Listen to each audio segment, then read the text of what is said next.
Hello. Today I've decided that we will be learning or how to solve question 1.11 in the 8th edition of Heat and Mass Transfer textbook. This question is within the introduction section, so just the basics of heat transfer. This is a good building block for what you will be doing in the future of this course, so it's good to learn these things now rather than later. So starting off here, we have our question statement that says the 8mm thick bottom of a 220mm diameter pan may be made from aluminum. It gives you the thermal conductivity value of 240 watts per meters Kelvin, or copper, which it gives as 390 watts per meters Kelvin. And it says when used to boil water, the surface of the bottom exposed to the water is nominally at 110 degrees Celsius. And then it says if the heat is transferred from the stove to the pan at a rate of 600 watts, what is the temperature of the surface in contact with the stove for each of the two materials? Um, so from the looks of it, we are going to probably be utilizing thermal resistance, that whole entire theory. It's very simple. I'll break it down in the next couple of seconds. But over on the left-hand side here, I have my given statement, which is just a summary of what I just read, and my find statement, which is the question. So temperature of the surface in contact with the stove for each material, which is the copper and the aluminum. Here's my nice little schematic. As you could tell, this is a pan with a handle here, and then the stove, which is this little ground that I drew here. And then a square to show you that I will be magnetizing that area for the temperature difference. So you can see that T1 is here at the bottom, right at the stove in the bottom of the plate, or the pan, and then T2, which is the internal bottom of the pan touching the water. And here's our thickness here, which is 8mm. So starting off with our assumptions, we know that this is a steady state problem. It is 1D conduction into the pan, and then we are also going to neglect radiation.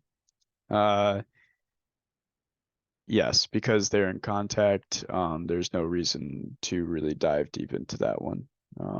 So yeah.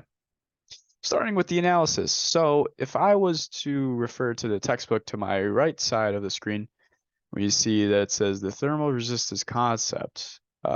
So starting off with conduction, we see that, or actually, sorry, just regular. We could see that Q, which is our heat rate, is equal to the heat flux times area, which is also equal to our change in temperature over the resistance in between those two temperature points. So from here, our change in temperature will be T1 and T2. We know our Q is 600 watts, and then our resistance term. So for conduction, we need to reference the thickness of the pan, the conductivity constant, which we have two of them for each material, and then the area or the surface area that we are in contact with. So that's the whole entire pan bottom surface. So written here is the R term, and we have thickness over K times A. So those terms that I was mentioning before. Our A is the area of the base of the pan, so that is pi d squared over 4, just a basic circle. So that's going to be equal to 0.038 meters squared, because we know our pan diameter is 220 millimeters, or 0.22 meters. So from here, we have our equations that are required. And then we also have our constant values up here, so we can actually solve for these two things. So starting with aluminum, we know that, like I said before, Q is equal to the 600 watts from the problem statement. I wrote that up here as well. The pan, the heat is transferred from stove to pan at a rate of 600 watts. So 600 is Q is equal to our change in temperature, which is T1 minus T2. It says that up here, it says the bottom of the surface within, or the pan bottom exposed to water is nominally at 110 degrees Celsius. So in Kelvin, that's 110 plus the 273, which is 383. So that's there. And then our R value down here. So it's the thickness, which is 8 millimeters or 0.008 meters, divided by our K value, which for aluminum is 240 watts per meters Kelvin. And then our area, our surface area, which is 0.038 meters squared. So moving things around, you would multiply R over to the 600 watts and then add the 383.